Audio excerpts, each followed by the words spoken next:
Okay, our next guest needs no introduction, really. Former Bellator bantamweight champion, Grand Prix champion, $1 million prize winner, Patchy Mix. Patchy, first of all, thank you for the time today. Thank you, man. How you doing? Good, good. So I can tell you that the reaction here in Japan and globally was massive when it was announced that you signed for RIZIN. What have you made of all of the noise online so far? I don't know, man. It's been good. It's a good reaction. I'm glad to be fighting in Japan. I've fought here once before, so I'm glad to come back. Grace the ring, should I say? And it's been a warm welcome. On the internet, and it seems everyone's excited. Awesome, awesome. So as you don't recall, but I've ran into you a few times before, and personally, I was amazed that you ever made 135 pounds because you are not short or skinny, even for a featherweight. Like you're a pretty big guy. Of course, you had a lot of success at 135 pounds. You were and still are one of the best fighters in the world. But when did the thought first cross your mind to make the jump to 45? Probably when I missed weight against James Gallagher a few years ago, about like 6, 7 fight. I don't know how many fights ago it was. It was well before like the Horiguchi fight, the Maga fight, the first one, the Stats, Maga two, Sergio. So like before maybe like 7 fights ago, I missed weight in the fight and I had trouble making it. But ever since then, I've been just like I was in the tournament for so long. So if you miss weight, you're out the tournament. So I went to hell and back to make it for the tournament each fight, and then made it again after the tournament. I kept making championship weight, but I was having a lot of struggle to make those last couple pounds. And then the last few times I made it, I just been having a lot of trouble. So, especially against the Mario Bautista one, I made it real short notice, and I was really, really heavy. So that took its toll on me, I think. And then, turn around, have a fight 4 months later, make it again. Now I'm thinking, let me try that featherweight. Let me just try to have some fun with the sport. Not just focus on just cutting weight the entire time. I want to focus on my skills and my technique because that's what I'm so good at. That's what got me to the level that I'm at, not just because I'm a weight bully and I'm trying to suck so much weight. Yeah, for sure. So many fighters in different promotions have said when they make that jump up to the next weight class, their training camp is not about making weight. Their training camp is about, adapting to their opponent, honing their skills, and actually enjoying the training sessions. Is that how you felt so far preparing for this fight? Yeah, like I still could make the weight. Like I was making championship weight, but I just don't want to focus fully on that because it's my whole camp is like focusing on the weight, focusing on the weight. It's not focusing on my training, It's like it's training, but it's like other training. I'm doing cardio and all this other shit as opposed to focusing. I need to focus on my skills, try to get back at what got me here, winning fights, learning, how to do it. I want to try it at 45, I don't know if that's permanent. I don't know how I didn't put any size on right now. I'm just kind of going up with the natural size I have, and I feel like I fit right in the middle there. So like I'm a little too big for 35, so I just kind of want to see how I do at 45, and not focus on that. So yeah, I feel like that's important, and like you said, a lot of guys, they kind of just have a lot more fun with it with the sport, I think, and that's where the position I'm in. This is my 35th fight between amateur and professional, and I want to have some fun with it and focus on my skills, focus on reinventing myself here in RIZIN. Awesome. So talk to me about even before this contract, the first time that you fought in RIZIN. How did that come about, and how was the opponent decided? I fought 2019 on the New Year's show. It was Bellator versus RIZIN card. I was like the last one in the one of the last, fight number 4 in that. There's 5 fights. Like Bellator top 5 versus RIZIN top 5 or whatever. I ended up fighting Yuki Matoya, the guy that actually has a win over the Kiyoma, the guy I'm fighting.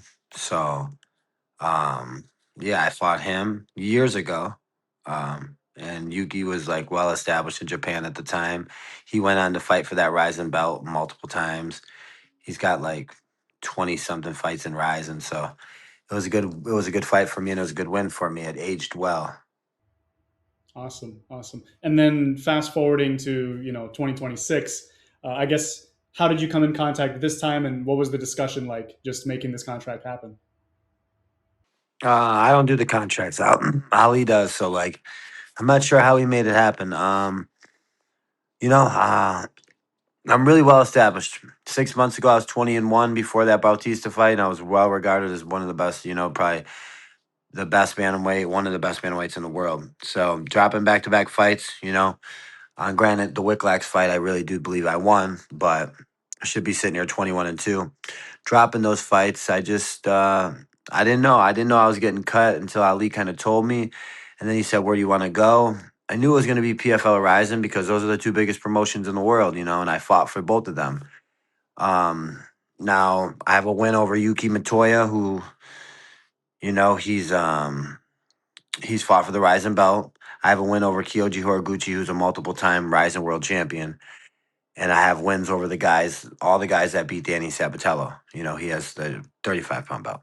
So I knew there was a big chance I can go to RIZIN, or I knew there was a big chance I can go to the PFL because I have wins over the number 1, 2, 3, 4, 5, and number 1 through 5 ranked guys at 135. So I've beaten all those guys.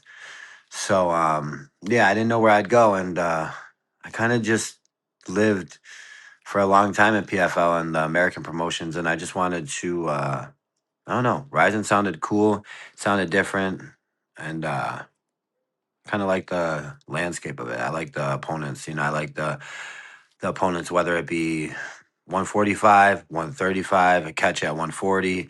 I'm just trying to make really exciting fights happen, and there's so many big names here. I think that the Japanese fans could really get behind me, and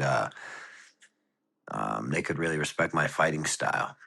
Yeah, absolutely. Just as you mentioned, so many American fighters that have competed in Bellator, they come to Japan, they come to RIZIN. Uh, Juan Archuleta, Danny Sabatello, these guys, they become champions, they become beloved by the fans.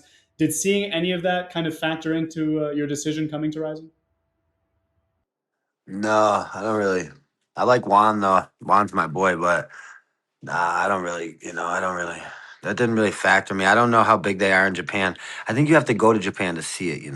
Like I don't really know how big Juan Archuleta is in Japan until I guess I would be maybe at a show in Japan with Juan, or you know what I'm saying, if that makes sense.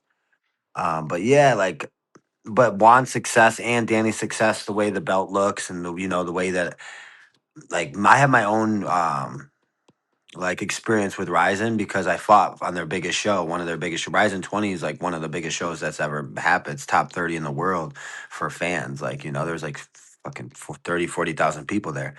So like that was one of the biggest shows. So I've been a part of their big show before, and I really, really want to be like I was like a fly on the wall on that show. I was like one of the first 4 fights, I think.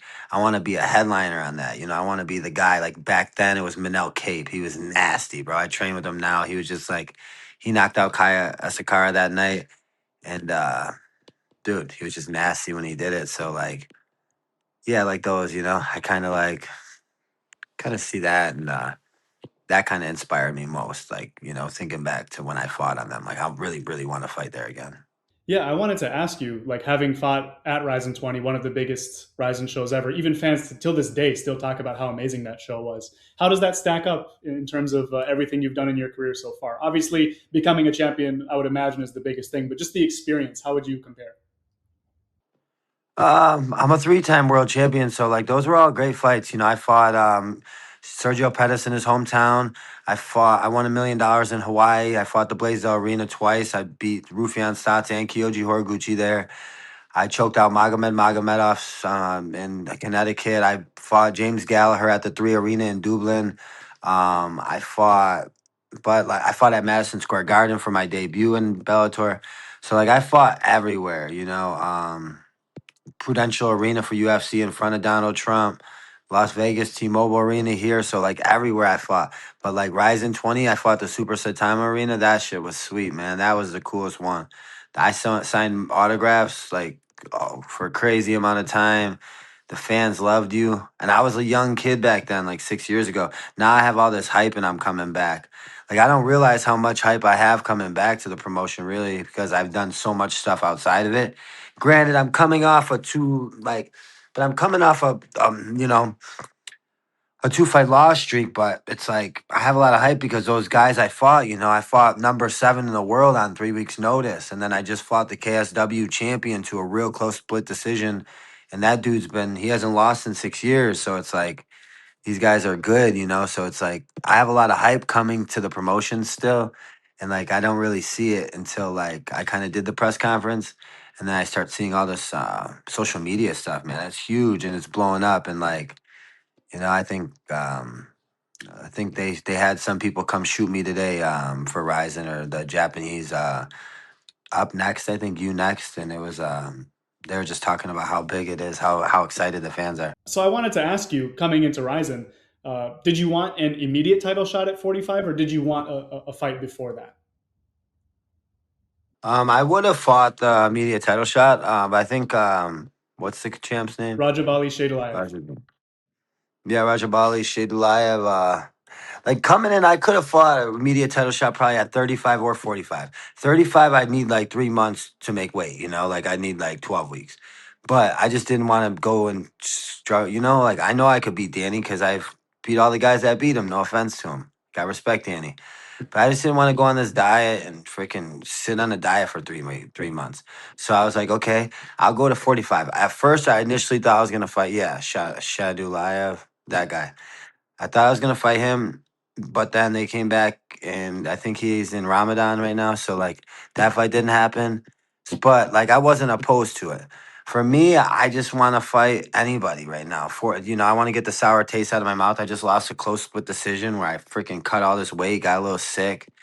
You know, I had a little staph infection. I was just dealing with a lot of shit, and like I want to get that out of my system. So like I didn't care who I fought. It could have been the champion. It could have been number two. It could have been Kleber Klobe or whatever that guy's name is. It could have been there's so many guys in there, you know. It could have been Hiromasa at 40, you know, catch. I don't know. It could have been anything. Like I just really wanted to get in there and fight. And it just so happened that it's this 19-year-old kid.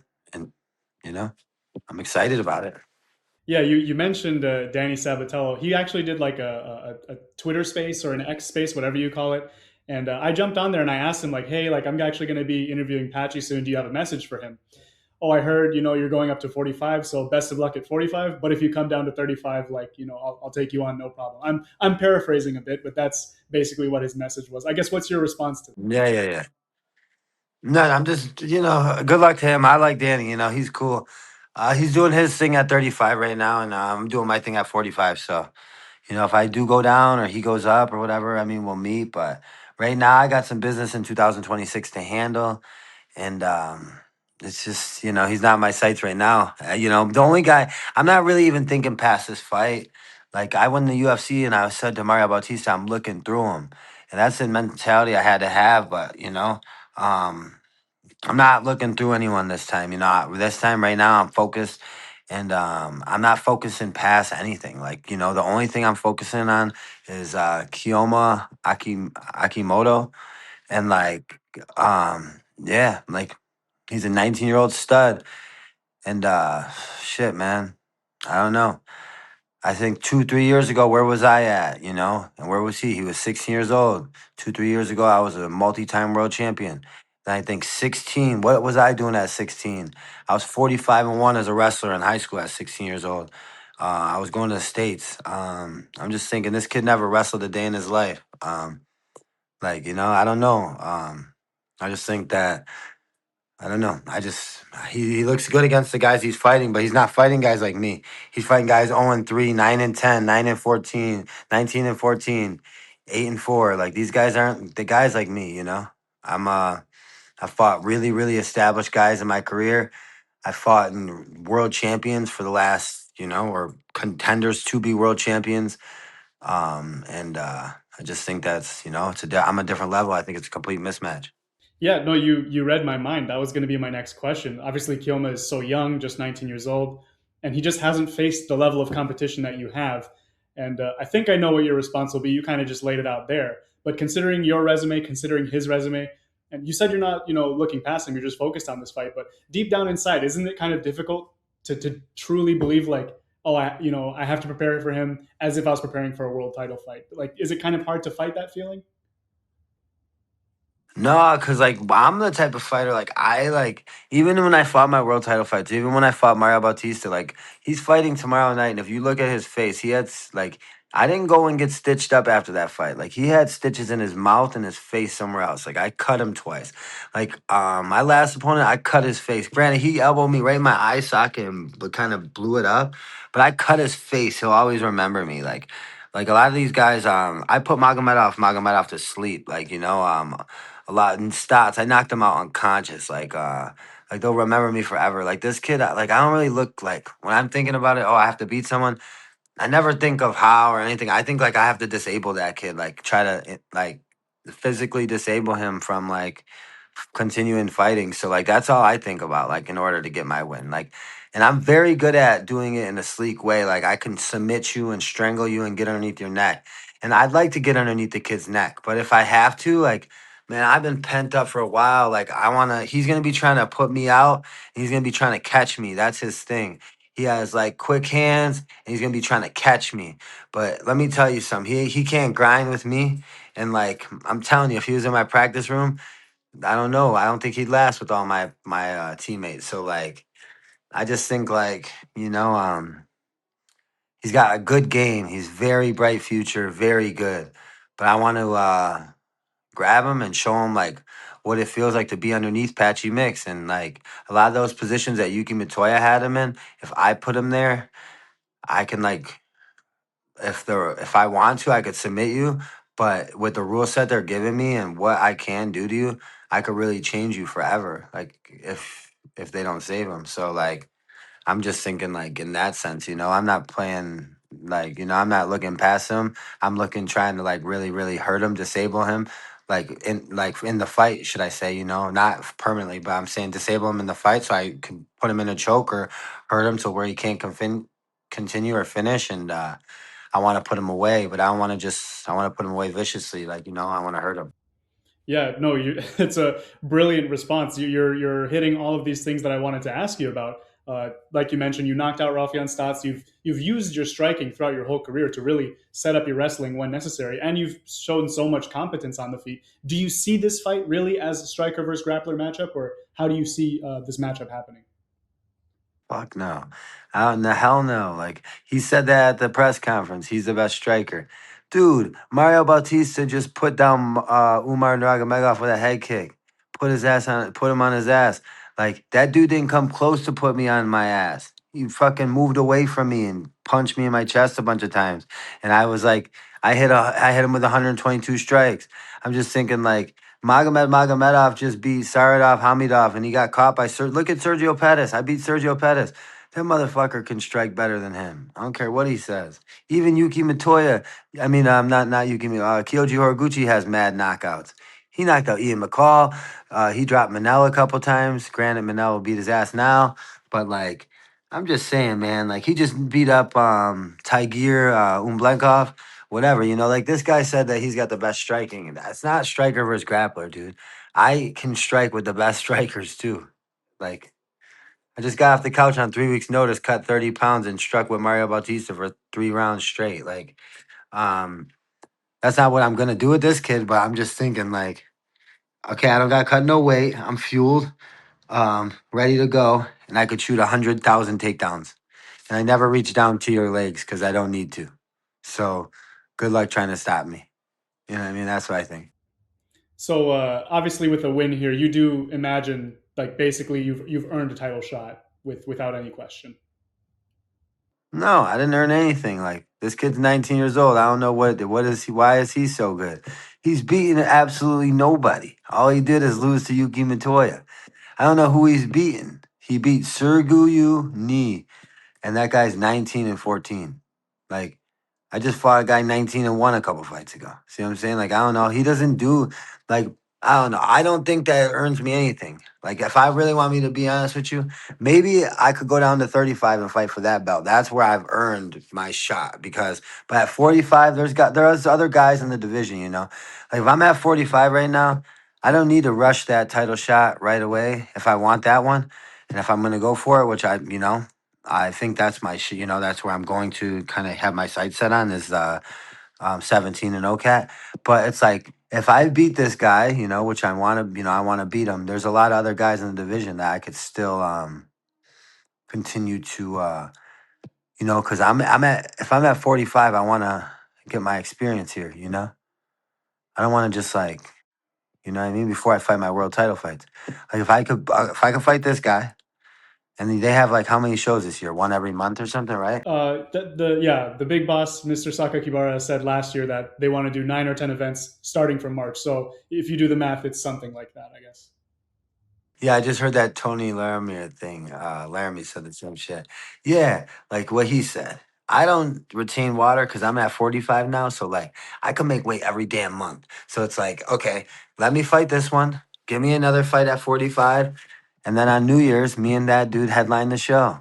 See what I'm saying? That's what it should be. They have that big show at the end of the year, right? Me and Shadulayev, we headline that show for the 45-pound belt, and I'll go earn my title shot. I'll beat 2 top guys. I'll beat this guy, and I'll go beat who's that other guy? Who's that other guy? At 45, Yeah, what's there's his name? Mikuru Asakura, Ren Hiramoto. There's a lot of fighters. Yes, that guy, Mr. Yeah, Asakura. Mikuru. Yeah, How about this? Kai Asakura's big brother, right? that's right. Yeah, Okay, how about this? I beat let me say his name correctly. Kiyoma Akimoto. And then I go up and I beat Asakura. See? The ex-world, the guy that just fought for the world title. See what I'm saying? Let me fight that guy. See, let me fight this guy, and then let me fight that guy. He's a 45 pounder, no? that's correct. Yeah, he's a 45er. Yeah. Yeah, see those fights right there? I watched this fight. He gave me his back like he gave Shadulayev or whatever. That's a cool rap. And they're both from Japan top team or Exactly. whatever. Yeah, JTT. Actually, Akimoto is like Yeah. Mikuru's protege. That's kind of the perspective people have. What? Yeah, Akimoto is like he started training at JTT a couple years ago when he was a teenager. He's still a teenager, obviously, but yeah, he looks up to Mikuru. Mikuru is kind of like his mentor. That's kind of the relationship they have. We got the storyline right now. I beat the protege and then I come for the master, you know? I want to beat this guy and then I want to come for Asakura. You know? That's my goal. Yeah, And Mikuru did say after his fight against Shade Alive, he said that he wanted to do one more fight in 2026. A lot of people were expecting him to maybe retire because he has retired in the past, and he was kind of coming back for a title run in 2025. no, don't retire, man. Stay around for Patchy Mix, man. Come on. I beat his protege and then I could beat him. Or there's some other guys, man. You know, there's so many guys in the division. Like, honestly, I just really want to stay active. And, you know, Akimoto, too. You know, God bless him. And I want him to stay healthy, you know, to this fight, you know. I do want to do business with him. And I want to, because he's such a young prospect, it does excite me, like, to come to Japan and fight him specifically because he's so young and like you know he's green to like the diehards of it, but like the Japanese fans must love him, you know. So I'm actually really looking forward to fighting him. So I want him to stay healthy, you know, and I do send my blessings there. But yeah, no matter what, you know, there's so many cards this year, like you said, and I just really want to stay active with RIZIN. I want to do like I think I got 3. You know, I got to deal with them for a few fights. So I want to do like 3 fights this year. You know, that would be my goal in 2026. Wonderful, wonderful. And we're coming towards the end of the interview, but I wanted to ask specifically about the rule set. You competed once in RIZIN before. Maybe you didn't get the chance to use the grounded knees and the soccer kicks and everything. Is that something that you're really relishing? Looking forward to this fight? Yeah, you know, I want to try it out. You know, last time I had Yuki Matoya in the front headlock, and I had him in north south, and I just didn't knee him, and I just kicked myself in my ass for like 5 years for it. I was like, why? I show people this video, and I'm like, I should have kneed him. But yeah, man, like I'm training with the RIZIN gloves on. And I'm a motherfucker right now for people. Like they got to deal with me. I'm wearing my big old blue knee pads, and I just keep kneeing them and shit. So like they got to deal with that. And it's like that I'm not kneeing them hard or nothing, but like it makes them. It forces them to move. So like I'm easy. It's easier for me to choke people. So like before, where I'm so dangerous in the front headlock that like guys don't want to move at all. But now I just start showing them knees and stuff so they move. But I can't wait. Like let me put this little kid in the front headlock. I'll change his life. See what I'm saying? Like or the stomps. Like I never really used that, but I don't know if I'll be using that. I don't have a lot of separation when I'm on the ground. Like if a guy's on the ground, chances are I'm smothering him, passing his guard, and doing the correct things. I don't see me like being over. I can see the knees, but not the stomp so much for me. I see. I see. So basically, it sounds like a perfect 2026 for Patchy Mix is beat Kyoma Akimoto, maybe halfway through the year fight Mikuru, and then fight for the belts on New Year's Eve. Is that what you're thinking? Yeah, Mikaru, maybe someone, anybody, you know. Mikaru sounded good in the interview though, but there's a lot of guys. But yeah. Right now, it's definitely Akimoto, and it's definitely like no matter what, you know. Obviously, my goal is always to win. But my goal is to finish Akimoto, and obviously fight on that New Year's card. But I do want to fight one in between, you know. I don't want to wait all the way till now, till New Year's, have 9 months off. See what I'm saying? So like, fight Akimoto, fight over the summertime, earn my shot at that title, you know, for New Year's. That's my goal. So just to touch one more time on the fight against Akimoto. Obviously, your second time coming back to RIZIN. It's his last day as a teenager. He turns 20 the day after the fight. Without giving away a game plan, just what is your preview for RIZIN 52, March 7th? Patchy mix versus Kyoma Akimoto. I'm wearing my Hugo Boss nice pants. I'm taking my belt off, and it's going right to his ass, man. That's it. Belt off, straight to ass, belt to ass. I don't care, you know, he could have his last day as a teenager, and I'll treat him like it, just like that. I'm sorry. I don't mind. If he thinks he's got pop and he's got fireworks, I'm a guy, man. I've never been knocked down, never been dropped, and never been knocked out. So I'm excited, you know, I'm excited to feel his power. I'm excited to walk him down and walk through it. And a healthy Patchy at that, you know. Big patch they call me. And man, it's gonna be a good one, man. I'm very, very, very excited for this. And I'm excited for this new moment in my career, you know, this opportunity. And thank you to the boss, you know. Um Kabara, you know. Thank you to the boss, man. Absolutely. Patchy, thank you again for the time today. Please just give a final message to the RIZIN fans in Japan and around the world. Tune in March 7th in Japan. Tune in March 6th here in Las Vegas, New York, everywhere I'm from. And, watch me do work. RIZIN 52. I'm headlining. It's been years since I headlined a show. I think the last one was against Magomedov or Stotts or Pettis or one of these big names. So I'm glad it's attached to my name, and I'm making a comeback. You know, the world champion version of me is coming, and it's going to be a first or second round finish. Perfect. Patchy, thank you so much again. Always, brother. Thank you.